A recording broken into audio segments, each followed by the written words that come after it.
A China anunciou nesta quinta-feira que deve iniciar, nos próximos dias, uma nova rodada de negociações comerciais com os Estados Unidos, na Malásia, durante a cúpula da Associação das Nações do Sudeste Asiático.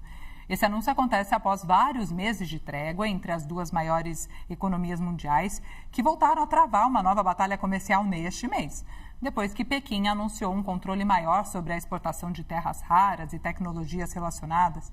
E a gente vai conversar sobre tudo isso agora ao vivo com o economista e ex-diretor do Brasil no Banco Interamericano de Desenvolvimento, Márcio Sete, que já está ao vivo aqui no Fast Money, para falar com a gente, né, sobre essas expectativas em torno de um encontro entre Xi Jinping e Donald Trump e quais os possíveis reflexos econômicos e comerciais para o Brasil. E ainda tem, né, presidente Trump e Lula neste domingo, enfim, muita coisa para a gente conversar. Márcio, boa tarde, seja muito bem-vindo.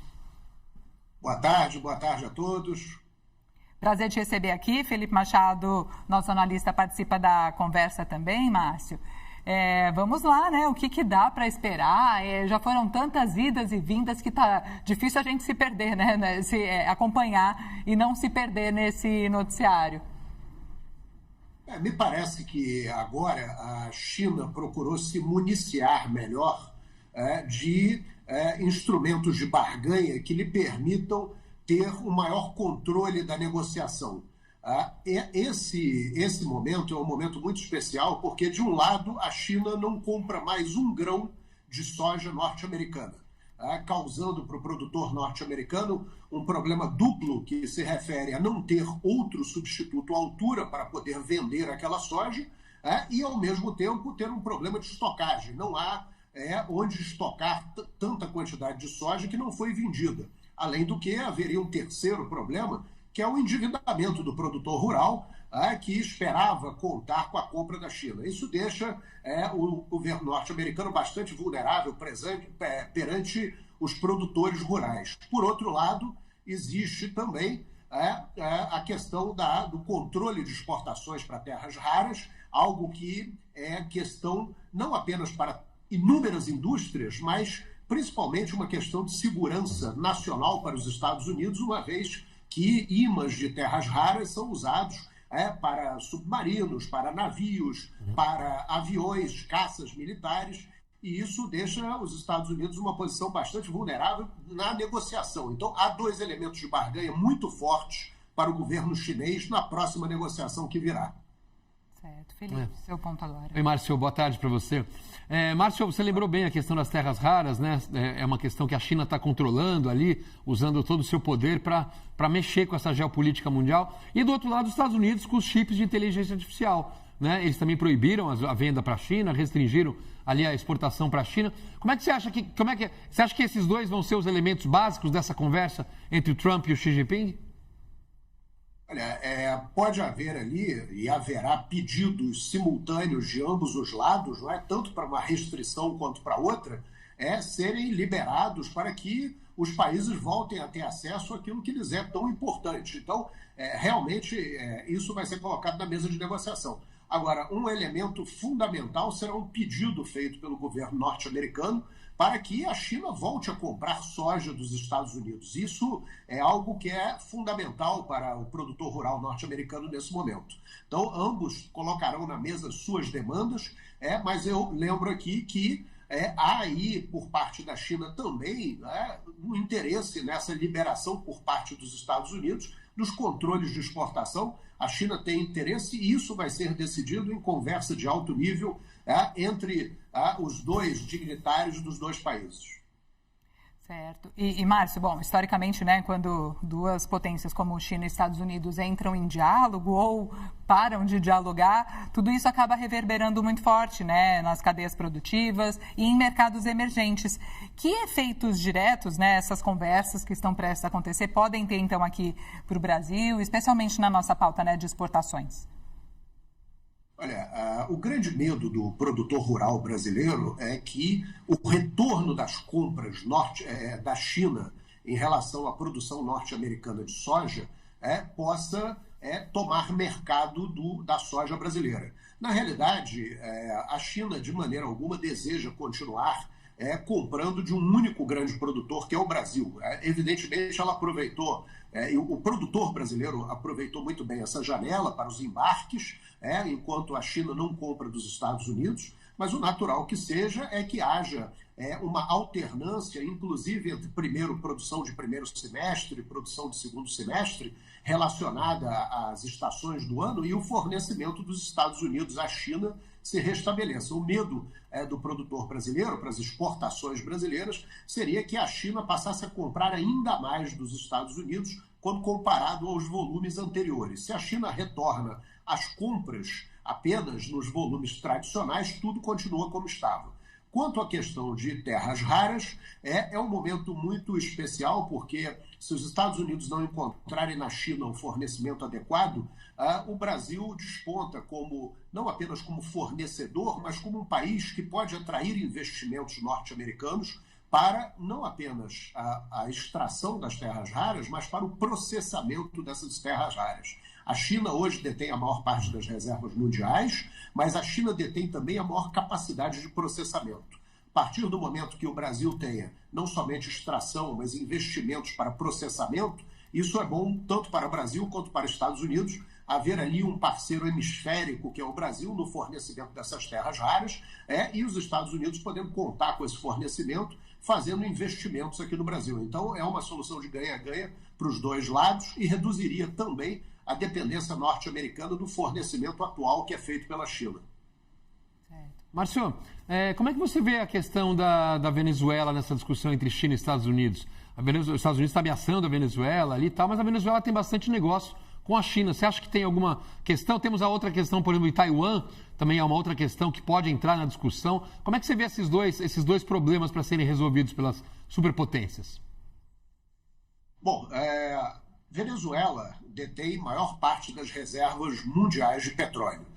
E em nenhum momento as empresas norte-americanas da área de óleo e gás deixaram de fazer negócios com a Venezuela. Continuam lá, continuam fazendo negócios, há interesse muito grande nesse setor, tanto que, apesar de todo o posicionamento político do governo norte-americano em relação à Venezuela, as empresas norte-americanas contam com acordos especiais para investimentos naquele país, para continuar fazendo exploração de petróleo. Então, a Exxon, por exemplo, está lá. Então, em nenhum momento cessou o interesse e os negócios na Venezuela. Quanto a Taiwan, existe a eterna reivindicação por parte da China continental, mas os Estados Unidos estão ali lado a lado de Taiwan, até porque existe uma questão com Taiwan hoje, que é uma dependência do fornecimento de chips e microprocessadores, e Taiwan é um tradicional fornecedor, é um tradicional fabricante, inclusive detém uma escala de produção da qual muitos países ocidentais, incluindo os Estados Unidos, dependem. Então, essa escala de produção, e enquanto Taiwan for importante nesse sentido, os Estados Unidos terão interesse em protegê-la de qualquer invasão chinesa, a despeito de exercícios militares que a China costuma fazer ao redor de Taiwan. Márcio, a gente ouve muito, falar e percebe, enfim, acompanhando aqui essas movimentações internacionais e o Donald Trump, que o Trump tem essa característica de técnicas não necessariamente convencionais ou diplomáticas e protocolares nas negociações, E essa tendência de aumentar a pressão e de ter que sempre terminar ali com uma sensação de ter conquistado uma vantagem. Essa técnica, essa linha de negociação tem espaço numa conversa com Xi Jinping? Olha, nesse momento, a pressão em relação à China, ela não deverá ser tão grande quanto foi nas primeiras conversações. Na realidade, era necessário agora que os Estados Unidos tivessem uma postura mais ganha-ganha do que única e exclusivamente ganha, onde só um lado ganha. Então, os Estados Unidos vão buscar, provavelmente, nesse momento, abrir mão de certas demandas, inclusive reduzir, uma redução tarifária será solicitada pela China, para que a China possa ter mais acesso ou voltar a ter o acesso ao mercado norte-americano, porque não há espaço agora para uma negociação tão impositiva por parte dos Estados Unidos. Os Estados Unidos têm reais necessidades, quanto à compra de soja, quanto a terras raras e acesso ao mercado chinês, ao mesmo tempo que a China tem também necessidade muito grande de retomar o seu fluxo comercial com os Estados Unidos. Então, nesse caso, ambos os países precisarão fazer concessões na mesa de negociação e eu acredito que haja espaço até para redução tarifária, para que se chegue a um bom termo negocial e se possam restabelecer as linhas de comércio de sempre. Talvez não retorne ao nível tradicional por conta do valor das tarifas, do volume das tarifas impostas, mas se já recuar alguma coisa, já vai ajudar bastante os dois países a recuperarem mercado. Certo, Felipe. Márcio, você lembrou bem a questão da relação entre Estados Unidos e China na questão da soja, por exemplo, que a China deixou de comprar soja dos Estados Unidos, passou a comprar do Brasil, da Argentina. Em que outras áreas o Brasil pode ser impactado pela uma nova relação entre Estados Unidos e China? Alguma outra área que pode influenciar na relação entre China e Brasil, na relação entre Estados Unidos e Brasil? Como é que você vê isso? Olha, o que acontece é que a China, basicamente, ela vai tentar, na mesa de negociação, retornar aos patamares prévios à imposição das tarifas recíprocas. Basicamente, o objetivo é esse.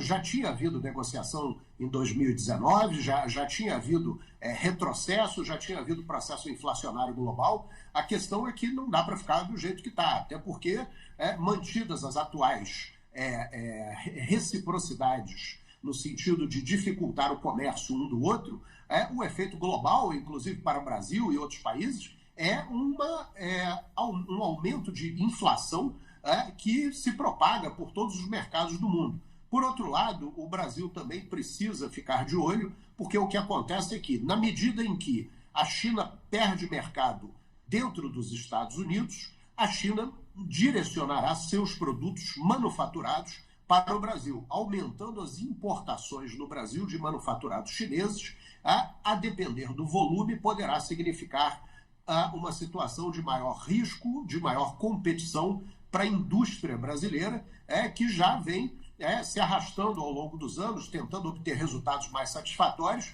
diante de produtos que entram aqui no país, muitas vezes com preços desleais, com competição desleal, que é a questão do dumping, muitas vezes com quantidades que podem afrontar a competição local, ou até a questão de subsídios, mas não é o caso da China.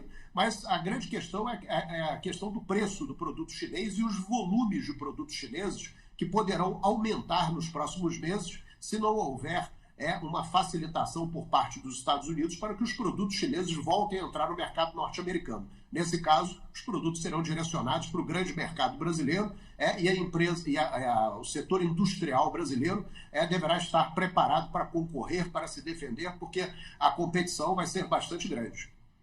Com certeza. Quero agradecer Márcio Sete Fortes, economista e ex-diretor do Brasil no Banco Interamericano de Desenvolvimento, pela conversa ao vivo aqui com a gente no Fast Money. Muito obrigada, ótima tarde.